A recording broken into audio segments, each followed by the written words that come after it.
ഗവർണർക്ക് എതിരെയുള്ള പ്രതിഷേധം ശക്തമാക്കി CPM. SFIയുടെ പ്രതിഷേധങ്ങൾക്ക് പിന്നാലെ അധ്യാപകരും സർവകലാശാല ജീവനക്കാരും രാജ്ഭവനിലേക്ക് മാർച്ച് നടത്തി. ചാൻസലർ പദവിയുടെ ഔന്നത്യം കാത്തുസൂക്ഷിക്കണമെന്നാവശ്യപ്പെട്ടാണ് പ്രതിഷേധ മാർച്ച് സംഘടിപ്പിച്ചത്. ഇതുപോലെ ചീഞ്ഞു നാറിയ ഗവർണറെയും ചാൻസലറെയും കേരളം കണ്ടിട്ടില്ലെന്ന് പ്രതിഷേധം ഉദ്ഘാടനം ചെയ്ത AK ബാലൻ പറഞ്ഞു. ഫാസിസ്റ്റ് രാജ്യമാക്കി മാറ്റാനുള്ള സംഘപരിവാർ ശ്രമമാണ് വിദ്യാഭ്യാസ മേഖല വഴി നടത്തുന്നത്. ദേശീയ വിദ്യാഭ്യാസ നയം തന്നെ രാഷ്ട്രീയ ഇടപെടലിന്റെ ഭാഗമാണ്.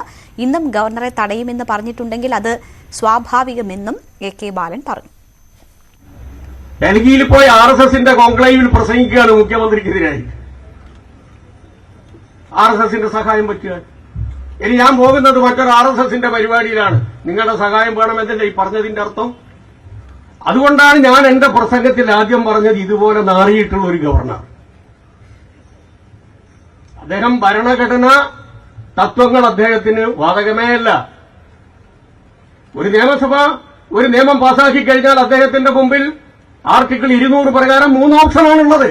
സുപ്രീം കോടതി പറഞ്ഞല്ലോ 2 കൊല്ലം എന്തിനു പിടിച്ചു വെച്ചു. സാധാരണ നിലയിൽ തെരഞ്ഞെടുക്കപ്പെട്ട ഒരു ഗവൺമെന്റിന് വിധേയമാണ്. അതാണ് ഇവിടെയുള്ള 21 ഗവർണർമാർ കാട്ടിയിട്ടുള്ളത്. ഞങ്ങൾക്കല്ലാതെ അദ്ദേഹത്തോട് വ്യക്തിപരമായി യാതൊരു ആക്ഷേപവുമില്ല.